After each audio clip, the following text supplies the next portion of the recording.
And we're back with another episode of the Lakers Fast Break podcast.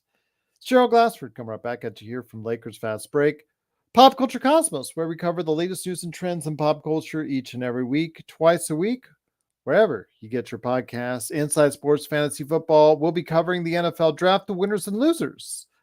Right after the draft, right when the fall happens, we'll be doing it on Inside Sports Fantasy Football. Joe Soro, not sure if he's going to be able to do a nightcap tonight. I know he's not too happy, but you can find out what he thinks at LakersBall.com as Ox9247, and of course support his company, Simblades with a Y.com.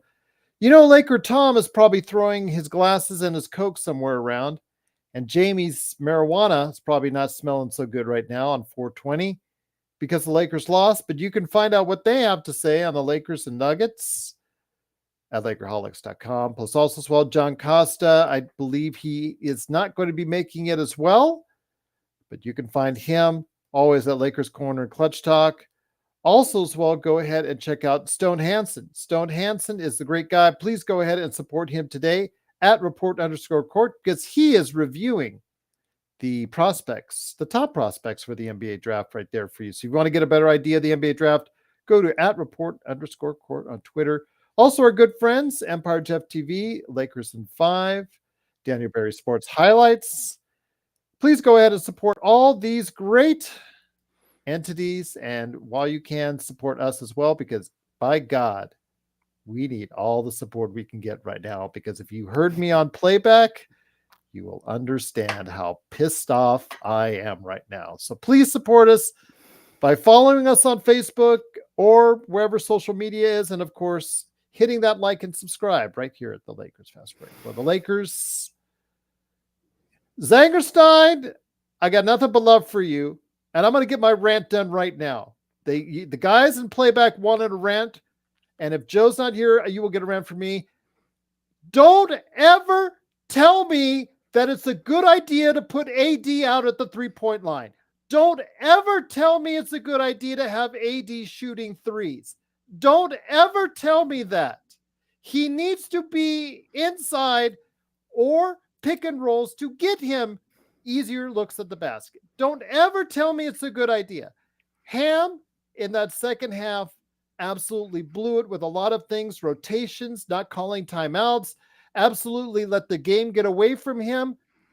But again, the Lakers did as well. After taking an early 12-point lead in the second quarter, the Lakers, unfortunately, let Denver go on a run. They got away from what was working from them as far as trapping defense. They were hustling on defense.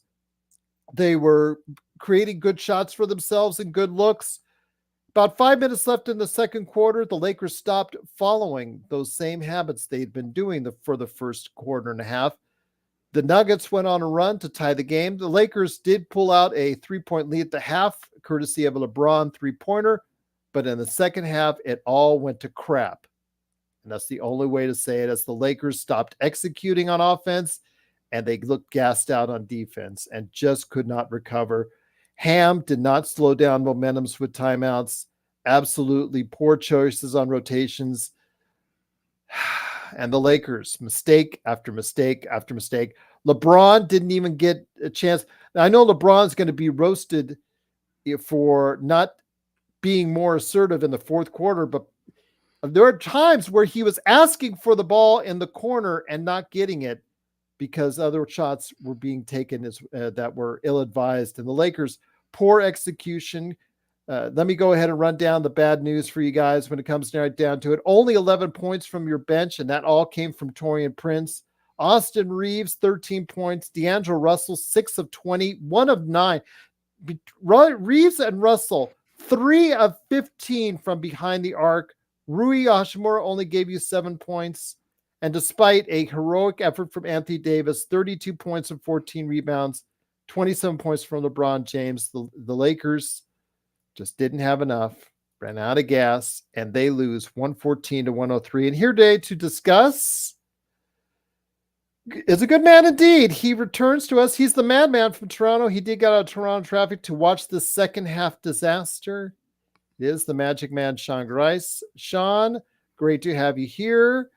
on the day where I think that it is in honor of 420. I think the Lakers in the second half smoked a lot of joints because they looked and they did not look good at all in that second half. Well, thank you for the wonderful introduction, Podfather. And I had my Apple speaker outside enjoying some hot chocolate, and my neighbor Eric walked over and said, "Hey, Sean, who's that guy that's yelling all the time?"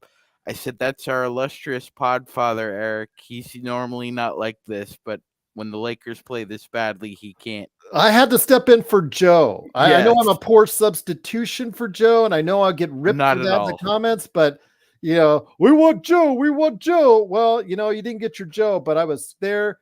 And big shout out to Laker Nick. He was there with me to suffer, and everybody else there, Doobie, Alan, Cool Bro, Aussie, every rough artist, everybody that was there, and also on YouTube as well. Raphael, Jarvis, everybody that was out there, thank you for suffering through the pain with me in that second half. Gerald, hard to add anything to what you said because you summarized the collapse very profoundly. Um, yeah, it was a combination of a couple of things, like you said, Ham's unwillingness, unflinching unwillingness to change habits here, poor rotations, as you mentioned, Gerald, poor awareness and recognition about the ebbs and flow of the game. Um, I have to give him a little bit of slack here. He can't make wide open shots, but as Gerald pointed out, D'Angelo Russell and Austin Reeves sure as hell couldn't tonight either. Um, I think that's what it comes down to, Gerald. Like you said, the Lakers got away from what they were doing defensively, and they just had no oil at the end of that game defensively. Very flat-footed, half stepping it. That one sequence where we missed a wide open shot. The Nuggets come down. Aaron Gordon misses a three. They get the offensive board. Peyton Watson passes it out to KCP. KCP misses the shot, Gerald. But again, nobody is rebounding the ball. It takes five guys in the fourth quarter in a hostile environment to rebound. And Jokic got that third opportunity and he made us pay. And it's very, very difficult, Gerald, and I'm frustrated as everybody else because 60-57 going in halftime, you're feeling okay because that second half of that second quarter got away from you a little bit, but you still have a lead in a hostile environment. But as Gerald mentioned, they got away from the trapping. They allowed Denver to just go on 9-0 runs, 11-0 runs. It was 13-0 almost runs. runs, yes. It was almost as if what Gerald said might happen happened in that the Lakers didn't learn any lessons from last year's Western Conference Finals about having to make a bucket when even if Denver's on a run because at least then you can stem some of that momentum, but it just wasn't to be, Gerald.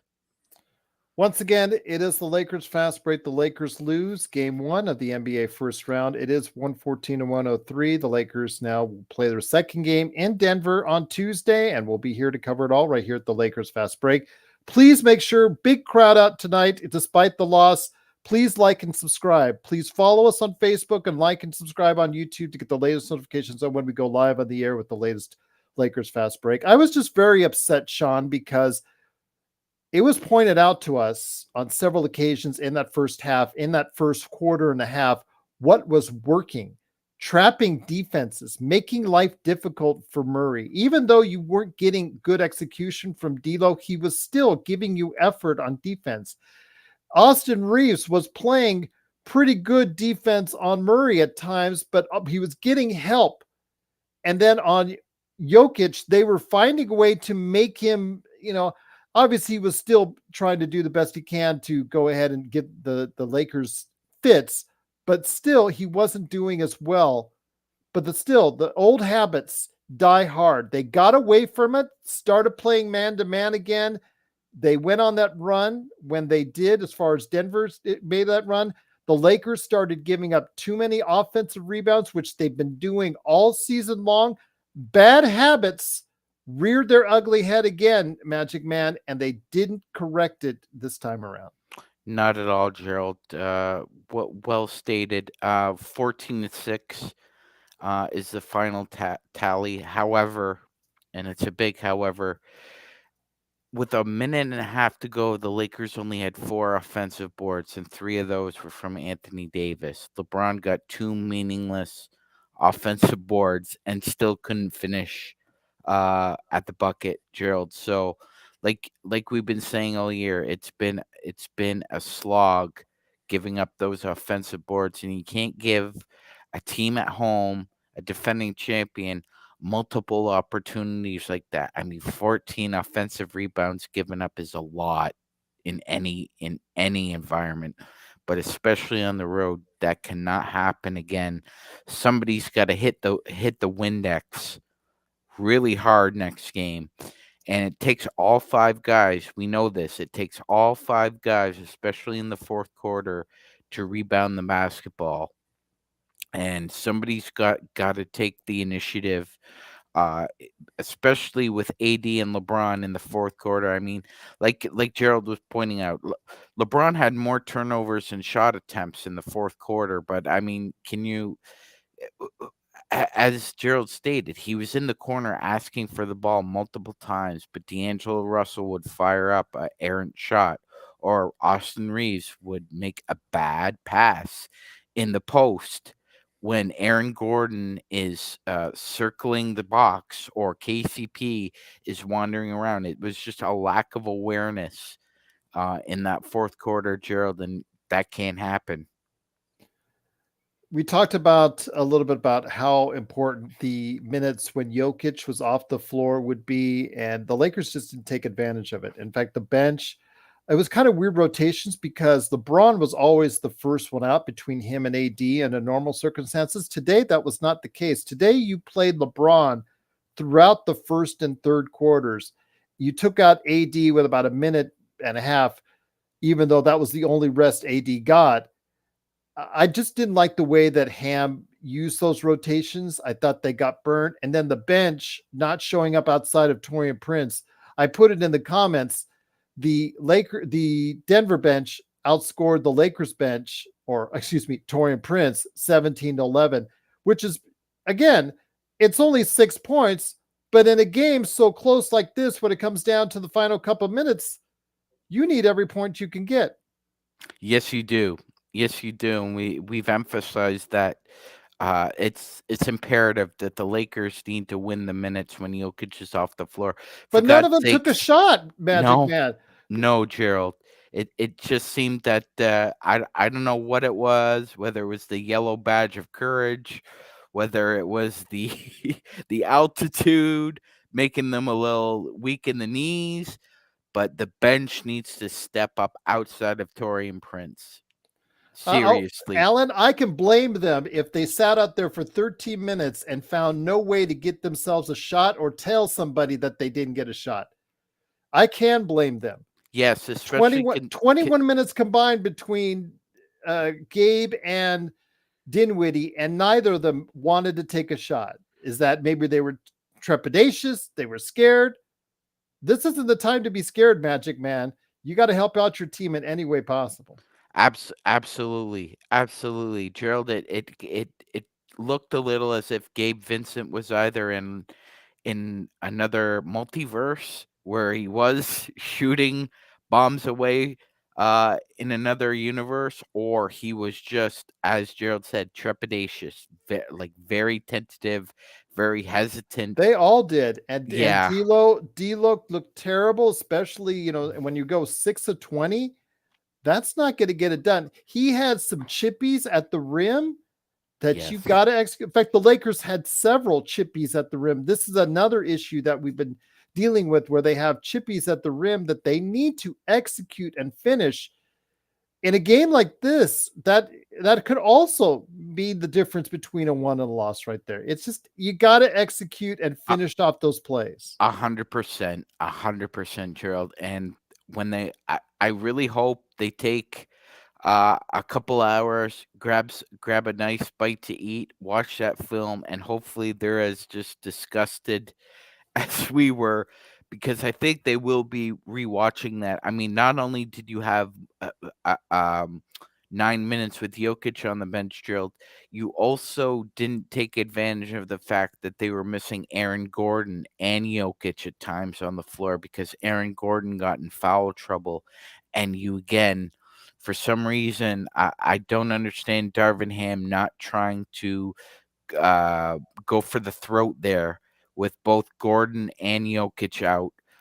Those are two big bodies that you could take advantage of not being out there, especially considering the fact that Jamal Murray didn't have a great shooting night. I mean, Yeah, it 9 was of there. 24. 9 of It 24. it was there for you. It was there for you, and I think they should all be kicking themselves in the ass. If not now, then when they watch the film, because as Gerald said, you left a lot of points off the board at the rim, and you cost yourself in the fourth quarter by not crashing the boards. Once again, it is the Lakers fast break. It is Magic Man along with me, Gerald Glassford. Thanks again for watching. Listen, the Lakers fall down 1-0 as they lose 114-103 over the Nuggets. The Nuggets taking an early 1-0 lead in the series. But then again, it is going to be harder to win game two because the momentum is clearly on the Denver Nuggets side. They now have beaten the Lakers 10 straight times, I believe, in a row. They have all the, who's your daddy and all that type of crap that I'm probably sure they're probably talking right now. Malone is probably talking them up right now as we speak. But again, if you go back home tied 1-1, we got to look at the bright side here, everyone. If they do go back home 1-1 on Tuesday, then I guess that's what you need to do. That's all the Lakers should be asking for at this point in time, but they can get back to the crypt tied 1-1. Absolutely, Gerald. And it's gonna have to start with D'Lo and Austin Reeves having better game. They have to play well, and if we are going to win in Denver. So now it's a 6-game series. Lakers have to win 4 out of 6.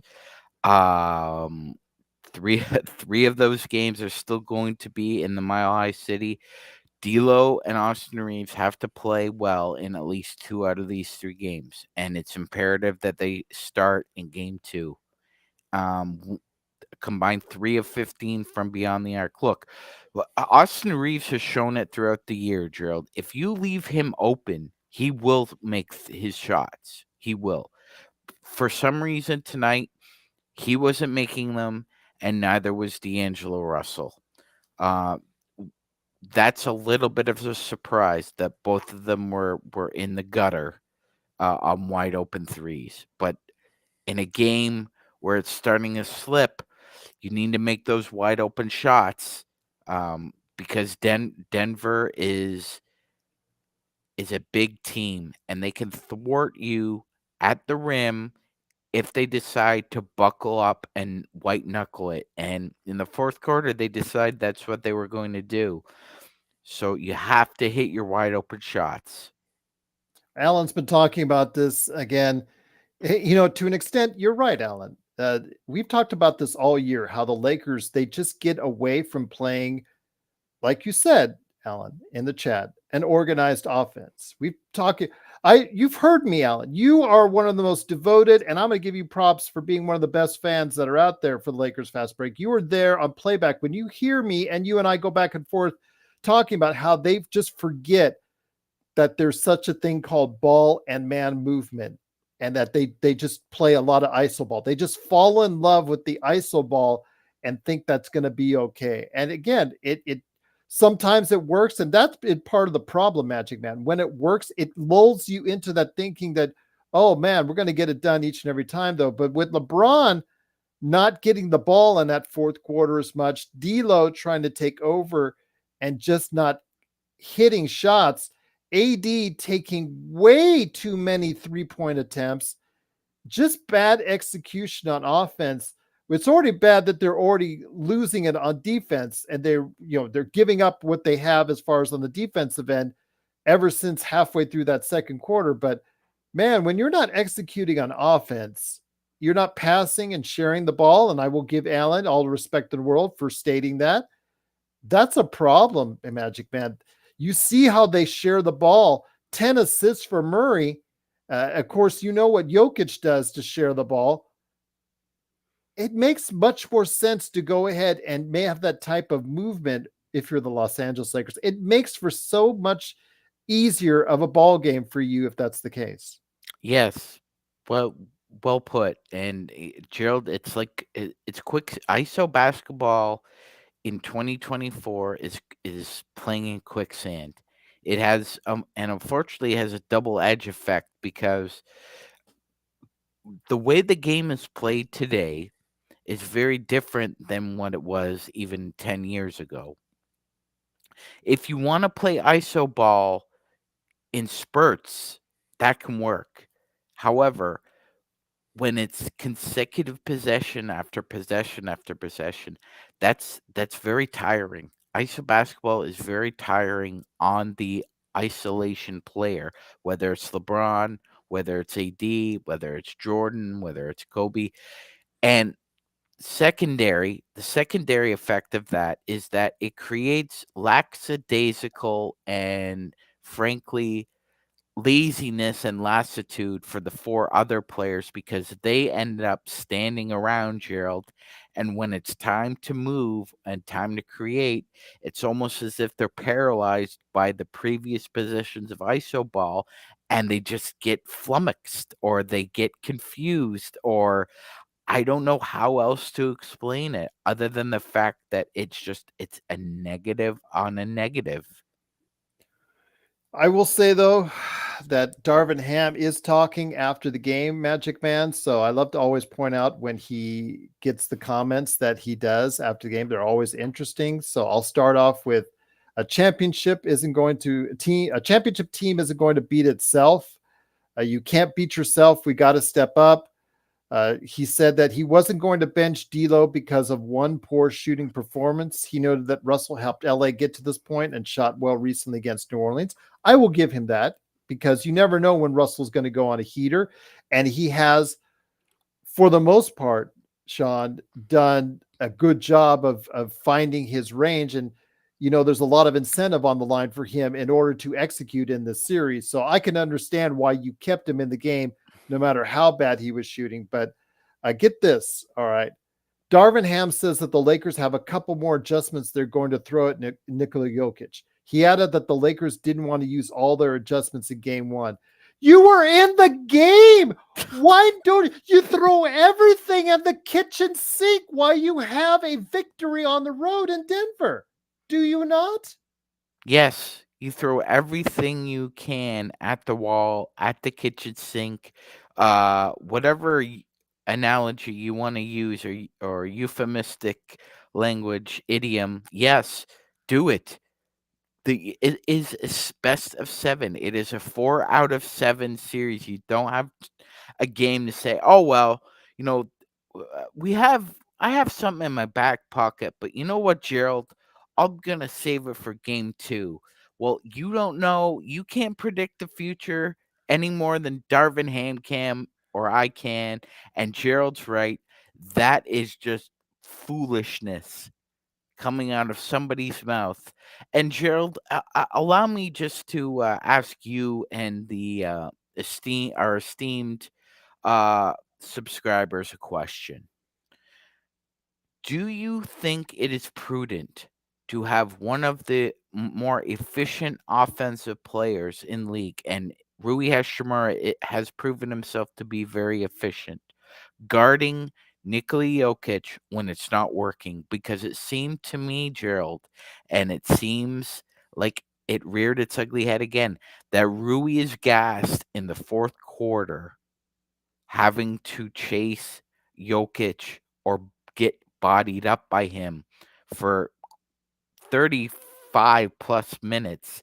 Whereas if you had AD on him, which would to me, Gerald, be the more apropos But the AD had just strategy. AD played 46 minutes tonight or Yes. 44. Yeah, I mean, that's not a whole lot better, man. You've got to put, even if you got 5 fouls from Hayes, get 5 fouls, Hayes, because LeBron guarding Jokic, LeBron's supposed to be so strong, and he just is like goes limp against Jokic. It's just ridiculous. I know Jokic is strong, but LeBron's supposed to be strong too, but he gives up no resistance when he tries to defend Jokic. Send Hayes out there, 5 fouls, 6 fouls. I don't care. Just at least would buy time, like you said, because Rui, he wasn't out there in the clutch when you needed him because he was either gassed or you just felt Prince was a better matchup. But obviously, we saw that wasn't the case. And I don't know, just some of these things that Ham does, like when they go on a run and you're not calling a timeout, that is just ridiculous, my friend. Absolutely ridiculous. And the fact is, he says this stuff after the game where, oh, I have a couple more things I can throw at Jokic. You had a chance. You got a lead going in the second half. Why not throw everything that you can at him and try and steal a game early on in the series? It's absolutely ridiculous. In fact, they cut it back down to 6 to the Nuggets in the fourth quarter. And yeah, just the fact that just knowing that Ham has got another couple tricks up his sleeves, that's great. It's like having the magician. He's got a couple tricks. He already did his show. The audience has already left the building. Oh, but I got a couple more tricks I want to show people, but there's nobody to show it to. Why do you wait to show everything you have? It's just absolutely just frustrating. Absolutely, Gerald. Yes, great analogy there. It's almost as if you're going to perform the high wire act when the circus is empty.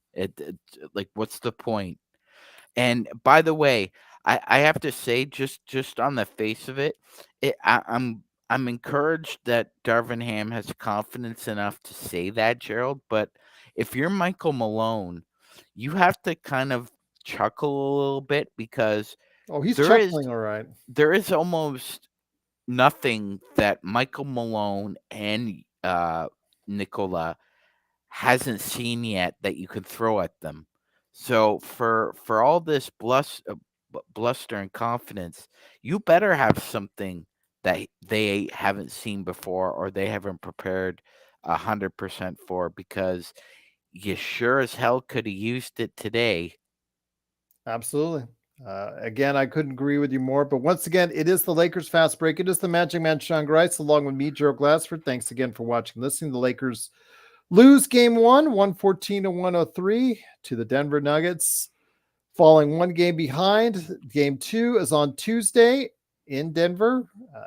One of the things you've got to be looking at, and I know Rodell, him and I go at it, and usually he's incorrect on a lot of stuff, but the one thing he is correct on is that when you have Jamal Murray shooting 9 of 24, you got to give some credit to someone who is playing with a lot of effort. And okay, only 13 points from Reeves, but if he's holding Jamal Murray to 9 of 24, and he was the predominant defender on Murray, I think you have to ask for that. That's exactly what you want.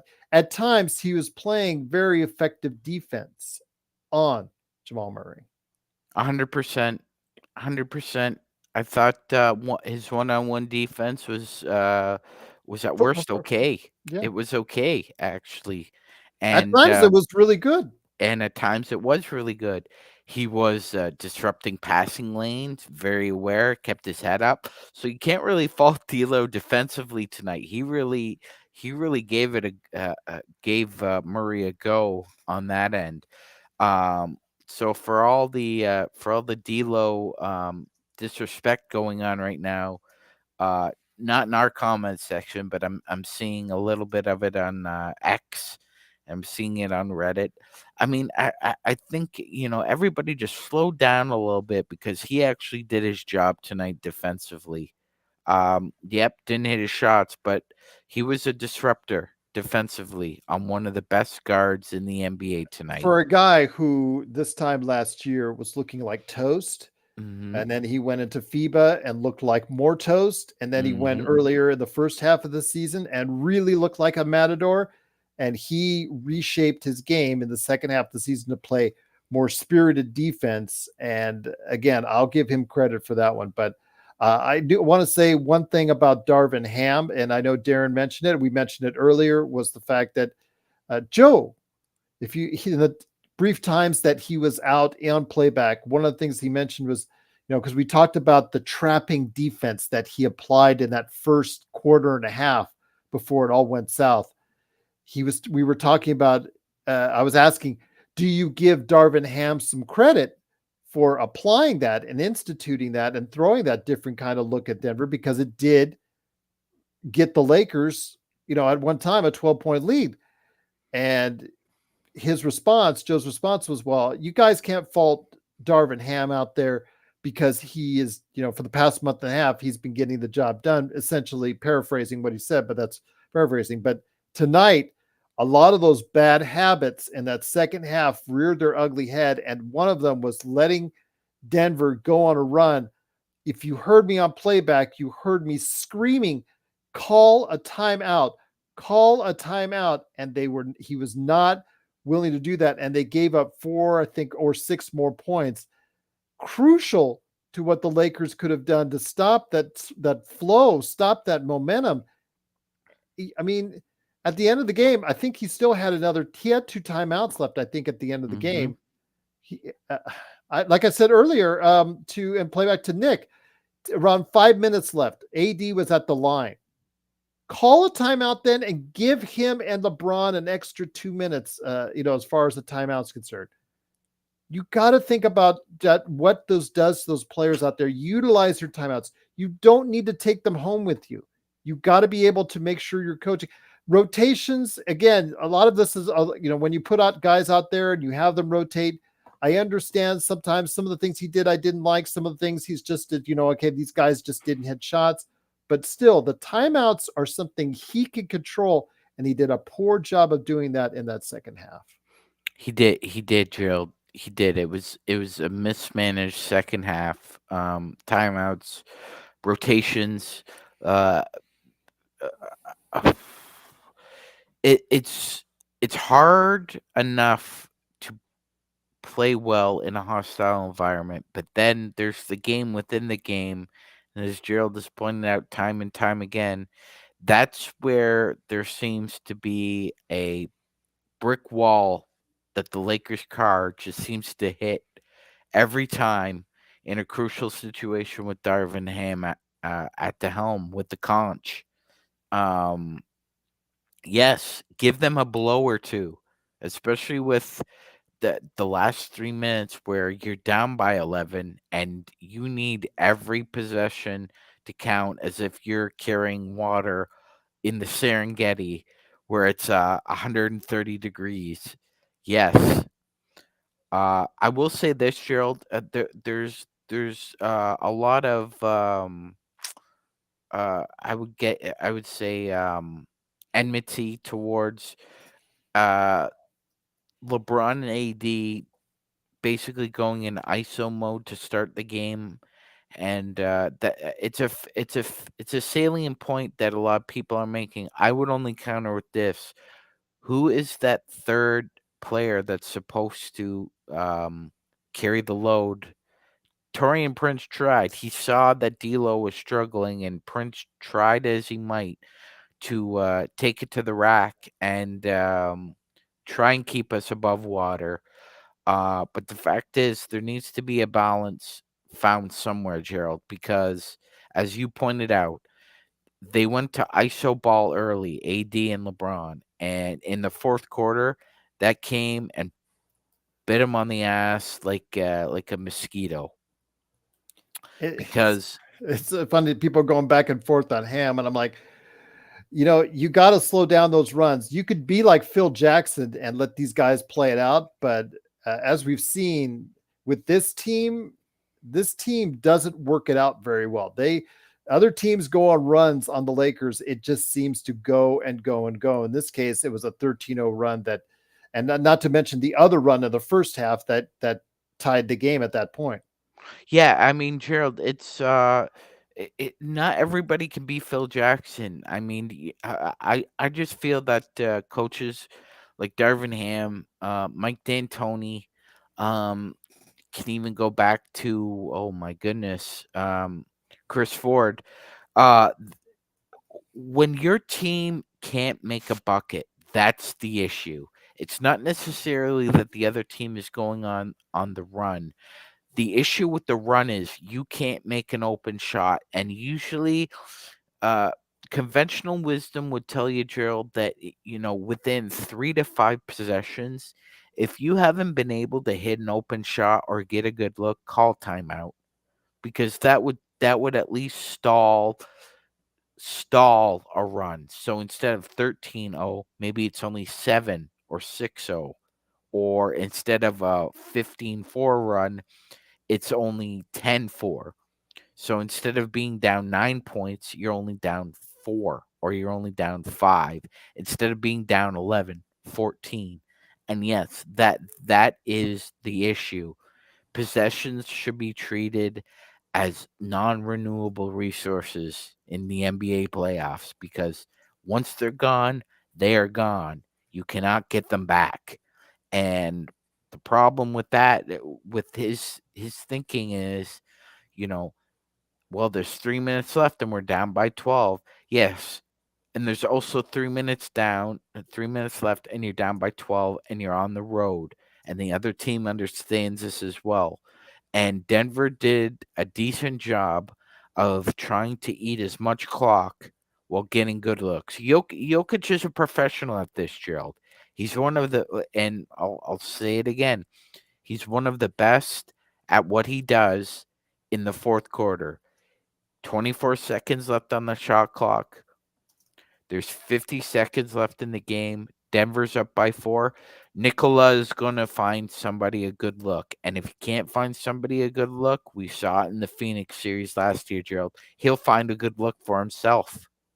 Um, you can't allow this to, like Gerald said, like spread like a wild mushroom, because you won't be able to stem the tide. It's too much. Got to try anything. Got to try anything you can. I mean, we talked about it just a minute ago. Yeah, I understand that they're going to run and it's hard to stop, Magic Man, but you got to use every trick. You got to use everything you can. Whatever things that you said you still have on your sleeve, you got to use that.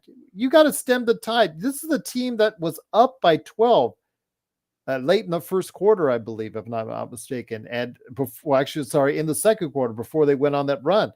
This is a team that, you know, I think can compete with the Denver Nuggets. But the problem is, you get on those runs, they start getting the momentum, and it's just you got to stem the tide somehow. I don't even care if it's 2 timeouts back to back. You just have to go ahead and stem that tide because again, that 13-0 run, what's the score of the game, Magic Man? That 13-0 run is essentially the difference in the ball game. Yes, absolutely, Gerald. Absolutely. When it was You when take it was okay, 80. 46 minutes, they're playing even. That 13-0 run, 2 minutes? That's That's the it. game right there. That was the game. That was the game. You it was, I think I'm correct. I'm correct. It was 89-78, and he had a chance to use the timeout there and he decided not to. And that 11-point lead ballooned to I believe 14, because if I'm not mistaken, I think Aaron Gordon hit a 3 and then he decided to call a timeout.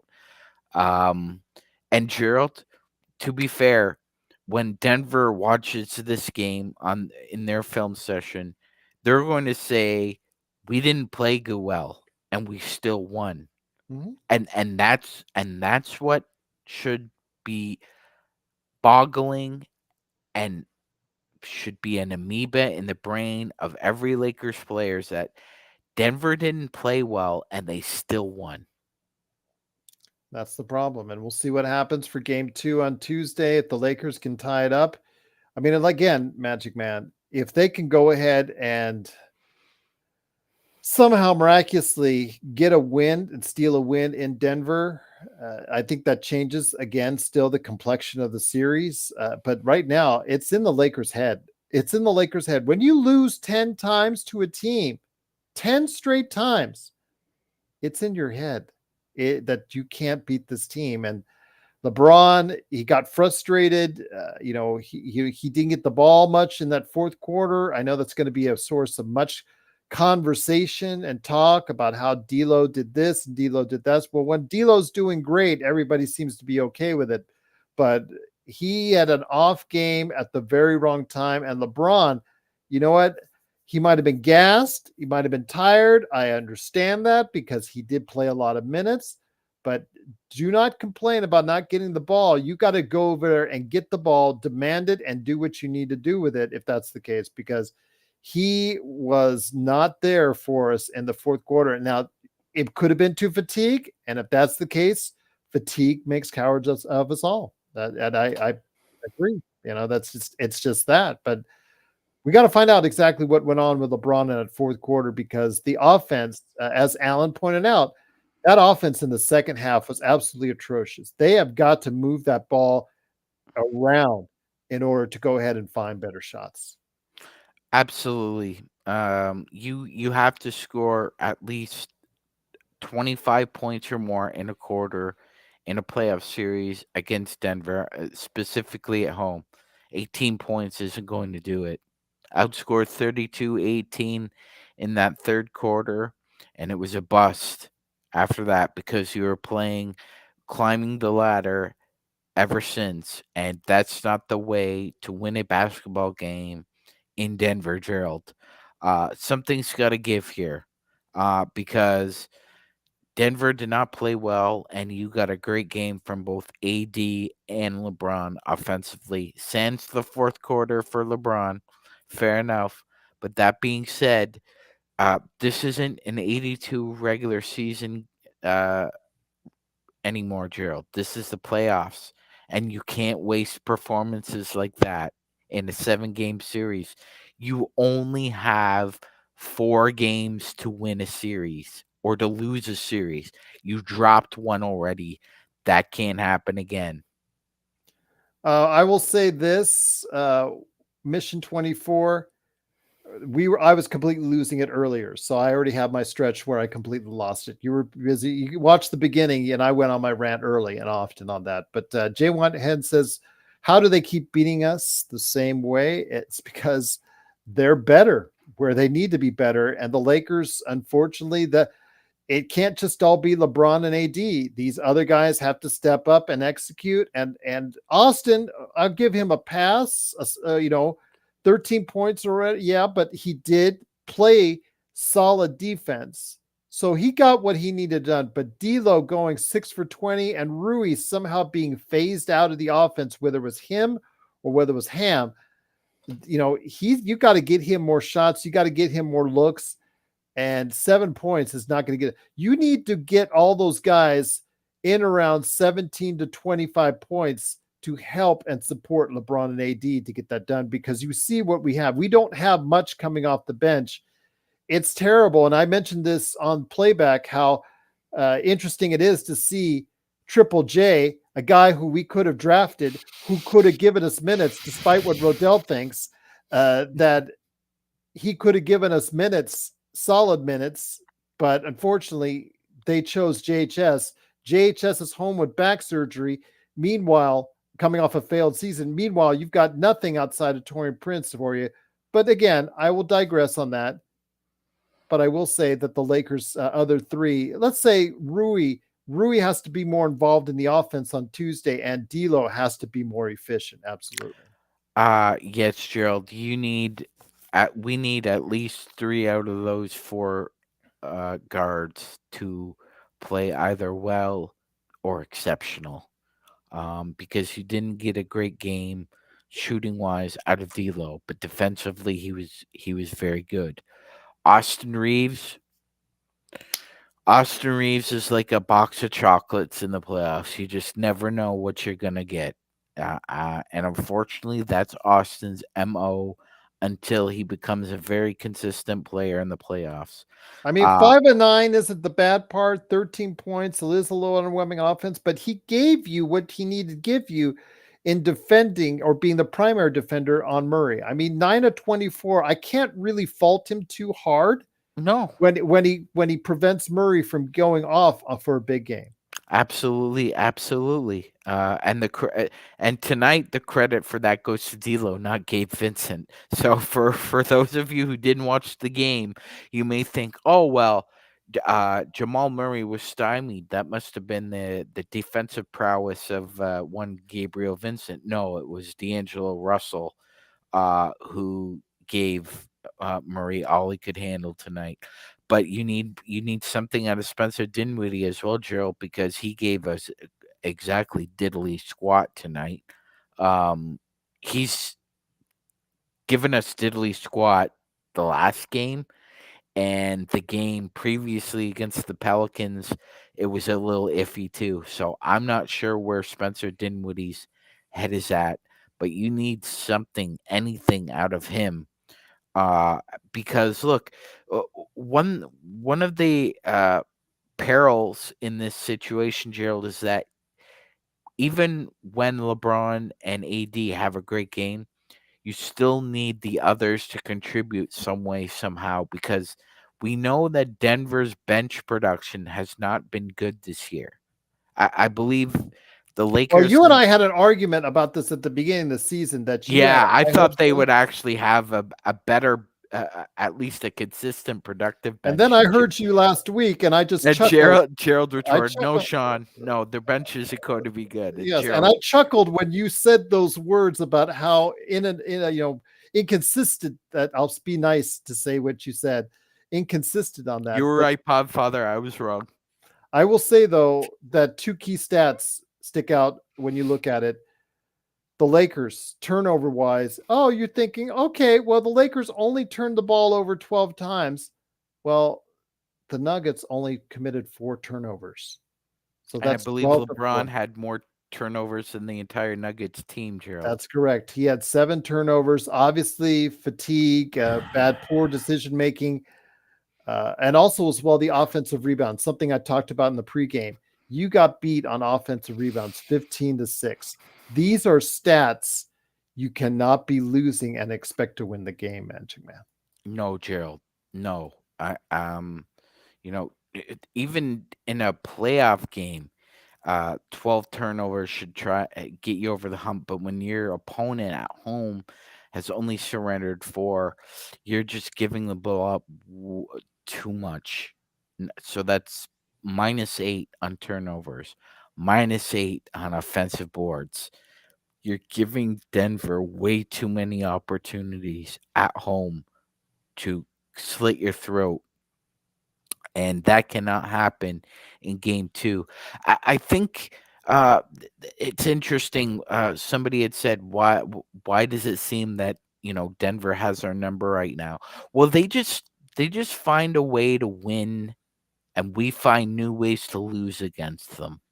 That's the that's the simplistic way to look at this, is that they are able to execute what they want to execute down the stretch, and we cannot, for a myriad of reasons. And Gerald has gone over most of them. Uh, Mismanagement, as far as uh, timeouts, as far as rotations. Um, to be fair, Darvin Ham doesn't wear a uniform, so he can't make or miss wide open shots. Good point. But that's another reason. And Gerald just added to the fact that offensive rebounding has been porous, to say the least, this year. And when you're playing the defending champions at home, you cannot give up almost a plus You 10 can't give second margin. looks. You cannot give them second looks. No, because they'll destroy you. And they did. And on top of that, as Geraldine mentioned, the turnover differential -8. So you're just giving Denver more opportunities at the well to get fresh water, and you're dehydrated because you're having turnover issues. as Gerald said, you have conditioning and stamina issues at the end of the fourth quarter because LeBron is gassed, AD is gassed, Rui is gassed, and you have to rely on, and to be fair, he played his butt off tonight. Torian Prince, although I wouldn't I rely would have on had him so Torian late in the Prince game. in the I would. clutch. Yeah, no, not at all. You need your best offensive players on the floor at the end of the game against the Denver Nuggets. So that includes LeBron, AD, and Rui. Those three guys need to be out there. Rui is one of the more efficient offensive players in the league, given his minutes, given his production, given his 3-point shooting. Rui is very efficient. But the fact is that, as Gerald pointed out, through bad rotations, um, I would say arrogance to think that Rui can check Nikola Jokic when Rui is barely 6'8" and Nikola is 7 feet tall. He's banging on him for 3 quarters. Of course, Rui's going to be tired at the end of the fourth quarter. Anybody else would have as well. And it's not as if Rui is not in the best shape or condition of an NBA basketball player. He looks like he was carved to play basketball. That being said, asking him to check a Hall of Fame center is not the answer. Once again, it is the Lakers Fast Break. It is the Magic Man, Sean Grice, along with me, Gerald Glassford. Thanks again for watching. Listen, the Lakers lose 114 to 103. The Lakers are now down 1-0 in the series. Game 2 is on Tuesday, I believe, if I'm not mistaken. Is that correct? It is on Tuesday? Yes. Okay, Tuesday. We'll go ahead and make sure we're here for you at the Lakers Fast Break, and we'll have also coverage and analysis and thoughts. And I know Joe, if he can't be on tonight for his nightcap, will probably be on tomorrow or Monday to go ahead and yell and scream and do all the Joe stuff that he does here in the next couple days before Game 2. So don't worry, you'll get your Joe fix at some point in time very soon.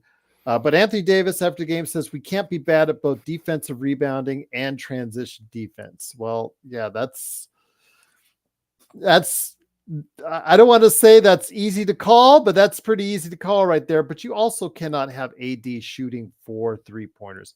No. I know Z probably got ticked off at me when I checked her off earlier in the beginning because I didn't hear from her since because I got mad. I said, you cannot have AD shoot 3-pointers.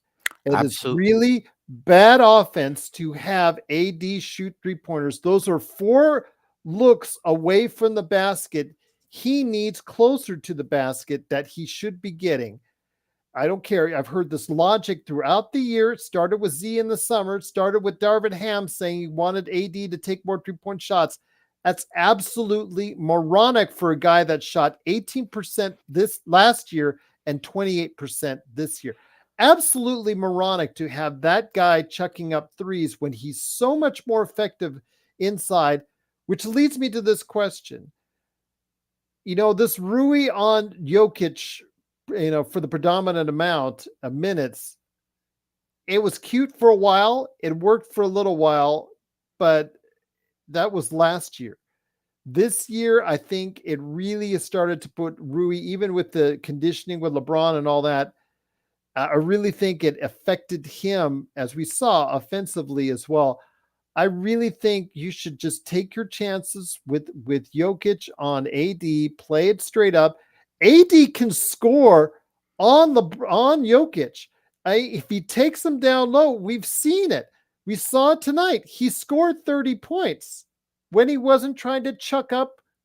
Well, he scored 32. When he wasn't trying to chuck up threes, he scored 32 points. He can match what Jokic is doing down low. I would really strongly consider just playing them straight up and just leaving, if it's leaving them out on island, I'm sorry. Maybe that will play better as far as for the rest of the defense for the guys out there. Absolutely, Gerald. When you put AD on Nikola, it's almost as if he's Vucevic. He can score offensively, but he gives up 32 points defensively as well. Um, I mean, we but don't have a backup center, guys. We don't have that's the a bind. But 7-footer with beef that can actually go inside. We don't have it. So I mean, Jackson Hayes can go out there, give you 5 fouls in 5 minutes if that's what you want, at least to give AD a blow. But you just don't have it, Magic Man. If that's the case, why not put AD for the same amount of minutes Jokic is out there and take your chances? Gerald, Michael Malone did that tonight. He took a chance with DeAndre Jordan checking Anthony Davis Yeah, that didn't tonight. work out so well. It didn't work out so well, but you live with the results because that's what you have. You have chicken. You try and make chicken salad out of it. But I agree, Gerald. I agree. Play AD straight up with Jokic. He can score on Jokic. He You can saw score it. on him. Yes. Yeah. The Joker isn't known for his defense. That's just plain and simple. He's not known for his defense. And when you have an all NBA player like Anthony Davis or like a Kevin Durant, they can score on Jokic if you put them one on one. They can find opportunities. They read scouting reports. They understand his weaknesses. They can exploit them. But when you have Rui checking Jokic, it's it's a it's counterintuitive, Gerald. It really is. You're right, because not only does it put Rui in a disadvantageous position defensively, but it tires him out offensively, where he's not as effective or efficient because he won't run the floor, and instead he'll run to the corner. And he had to play Jokic straight up anyways in the fourth quarter, and it turned out to be what? A stalemate. I'd say a Right. stalemate at best in the fourth quarter because AD, when he was down low, was scoring on him. Jokic, the other way around, was scoring on AD. It was tit for tat. I'm going to say it was pretty much a stalemate when they were down low. I would just take my chances. If they both scored 35 on each other, there you go, and take your chances with the other four in the starting lineup versus my starting four, and see where we can go from there. And Gerald, just for everybody out there, game 2 is Monday at 10 p.m. Monday. Okay, it's Monday. Okay. which makes game 2 pretty much a must win, because game 3 takes place in Thursday in Los Angeles, Gerald. And those couple extra days of rest would be fantastic going back to LA if you were tied at 1, especially with LeBron. Hopefully that injury tweak at the end of the game won't hamper him for game 2. But if you could squeeze out a win any which way, you have a couple extra days off, and that game 3 becomes very, very interesting all of a sudden. It will be, and we'll go ahead and make sure we follow it. Again, the game is on Monday. I want to make sure I make the correction on that Monday. Make sure you're checking it out with us at 7 p.m. Pacific, right there on playback.tv. South Lakers Fast Break as far as the live conversation and scoreboard. So follow along with us here at the Lakers Fast Break. Once again, big shout out to Laker Nick, who had to listen to me do my best Joe impersonation for 4 quarters. And, like you said, I was bothering your neighbors. I was getting so mad, but, I know everybody out there was frustrated as well because you had the chance, you had the opportunity. You were up by a dozen in the first half. You had the chance. You were still up at the half. You usually hold your leads in the second half. The Lakers are usually have an extremely good record when leading at the half, but unfortunately today was not that day. Not at all. And Gerald, since it's still fresh in our minds, if you had to make 2 big changes in order to try and secure a Oh, win you mean another on Monday. two tricks up my sleeve, just like Yes. Darvin Ham? Yes. What are the 2 biggest adjustments you want to see on Monday, Gerald? I just play AD on straight up and make sure he just does not get in foul trouble. And I would go back to whatever LeBron AD rotation minutes are there. You cannot play LeBron for full first and third quarters. That was absolutely stupid. He was so gassed. He looked so tired. You cannot have him play 12 straight minutes. Those rotations have to change. Those would probably be the first two things I would go ahead and I would just get Rui involved a little bit more as well. I would make sure that the ball moves. The ball moves around, cut down your turnovers, and for God's sakes, get the defensive rebound. Is it that hard to do? Put a body on Jokic. Put two if you need. You did so well in that first half. You trapped, you schemed. You actually looked like you had been prepared to go ahead and be against and play against Denver. And it befuddled Denver. It had them looking confused at times.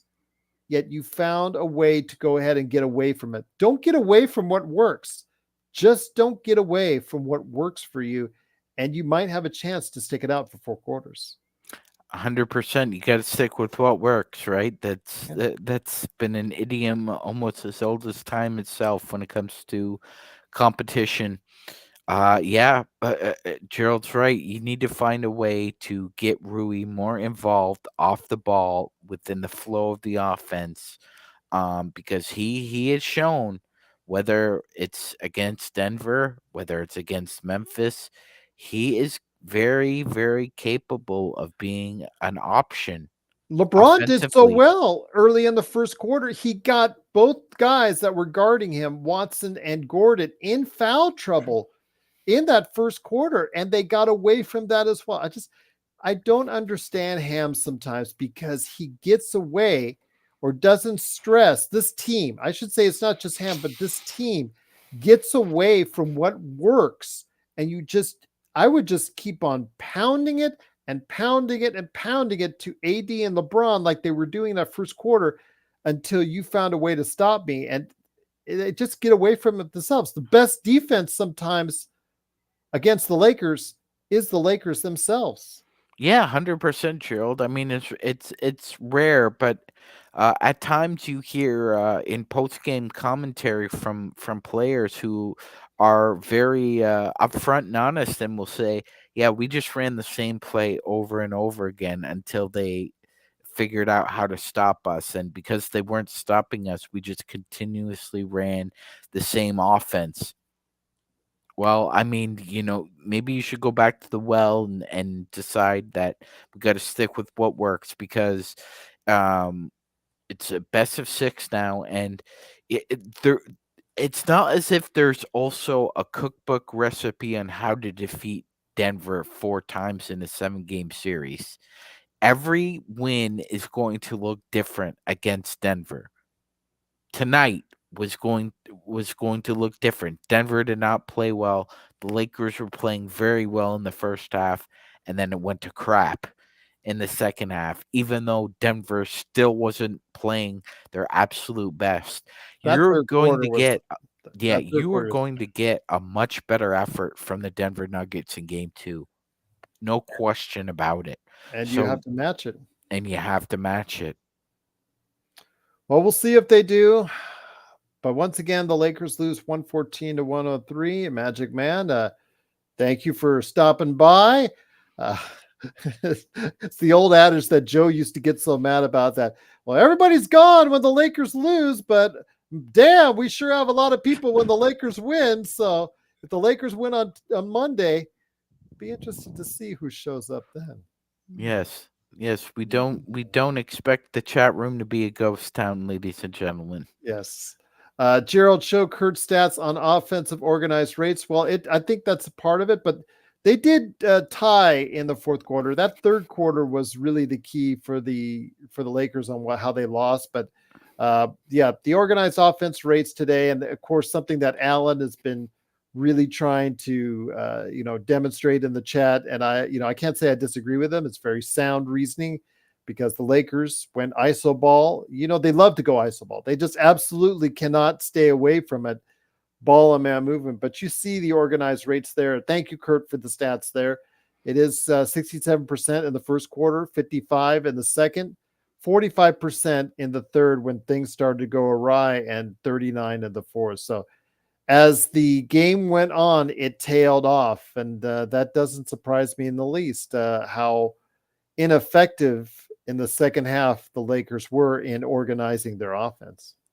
Absolutely. Uh, and to be perfectly fair, Jokic and Davis pretty much went toe to toe tonight and each had 32 points.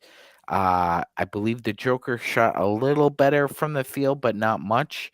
But again, as Gerald has pointed out, if you played them straight up against one another, I don't think the Joker has 32 points.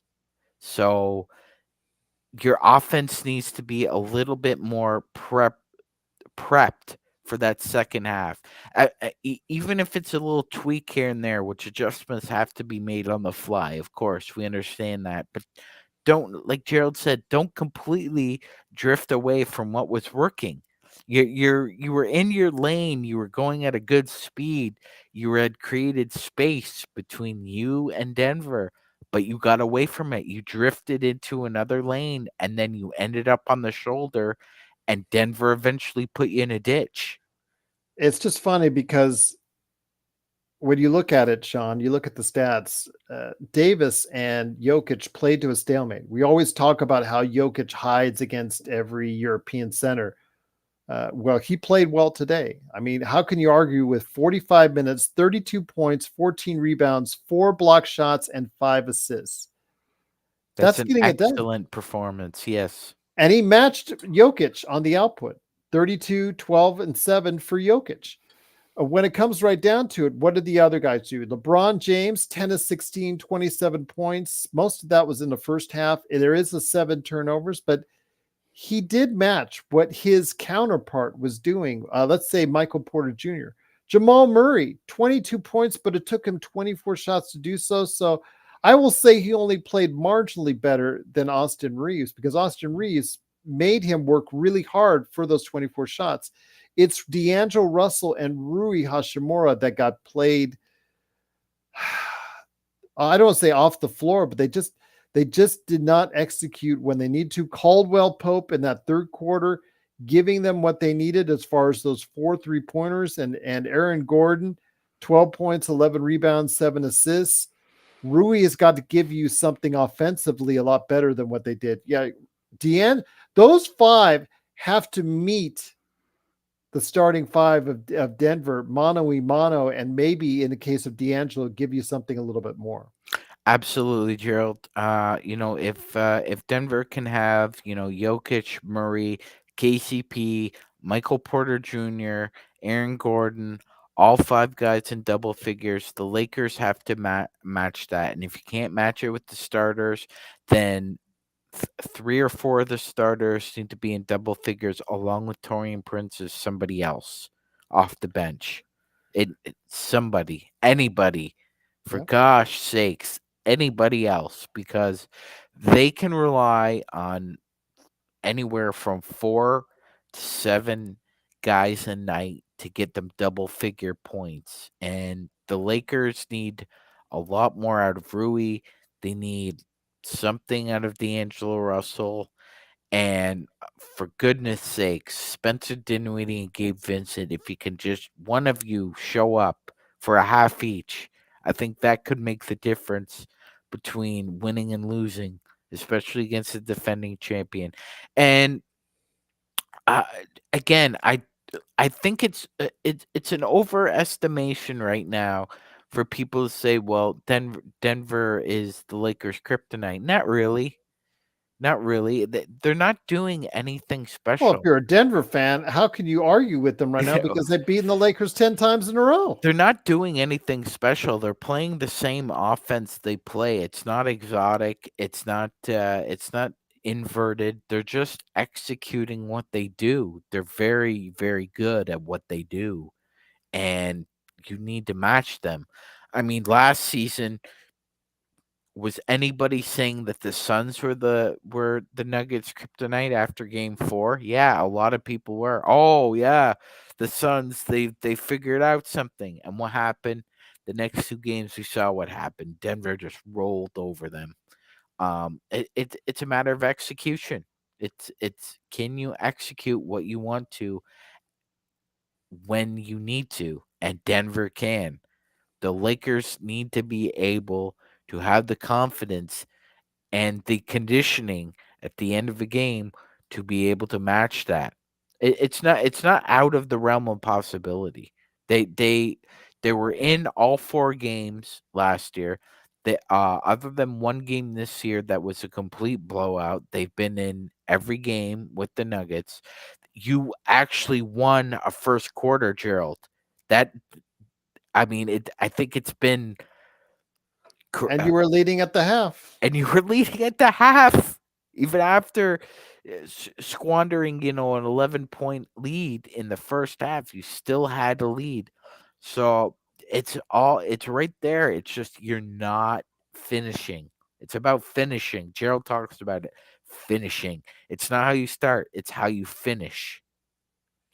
And we're going to have to see if the Lakers can finish on game 2 coming up on Monday. But before then, tomorrow night, and then, of course, Monday, we'll bring you all the action and all the talk and analysis that you can handle on Lakers to see if they can actually gut out a win. Laker Tom on 420, after he takes his nice puff of magic dust or whatever he's smoking right now, and him and maybe Jamie as well somewhere, God bless him.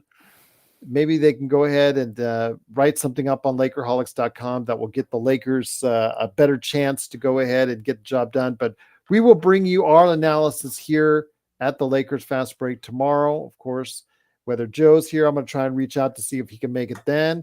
Sean may be here as well. It's up to him. He's the Canadian madman, so you never know when he's going to be here for the Lakers Fast Break. That's always up to him. But again, it is the Lakers Fast Break. It is Gerald Glasser along with the Magic Man, Sean Grice. Magic Man, any last thoughts before we head on out? Oh boy. Frustrating overall, Gerald, because it was right there for you, and like the soap in the shower, it slipped out of your hands. Gotta find a way to finish. How many times do And you get Murray to go 9 for 24? not that's like Haley's Comet. It's gonna happen once every 87 games or so. But I agree with the Podfather. Next game, it's a new game. The ball tips off. Yep, they're up 1-0, but it's a brand new game. You got to find what works, anything, and stick to it. Hopefully, there's a balance of flow, and you can't burn yourself out and then expect to be at the finish line in a marathon. It just doesn't work that way. ISO ball, no. Sharing the ball, good idea. Yeah. Bad idea, ISO ball. Good Yes. idea, sharing the ball. And also Alan's idea as well, because he was also saying you can't drop the soap, because we know about dropping the soap. Yeah, you can't Not a drop good the thing. soap. You can't drop the soap. But what's good is the Lakers losing game 1 of the NBA's playoffs first round. It is 114 to 103. Lakers are down 1-0, but we'll be back tomorrow for more analysis on a Lakers snack pack for you. Then, of course, Monday, we bring back all the action. And then Thursday, they'll have some days off. So maybe the Lakers can get some rest. If the Lakers can go back to LA split, I think we'll feel a lot better about ourselves then. But we'll see. But Lakers better not drop the soap on Monday.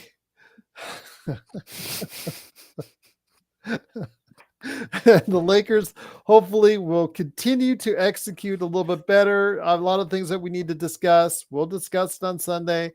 And we'll be discussing it on Monday as well. But thanks again, Sean, for stopping by. Thanks again for everybody being out there. Please follow us on Facebook.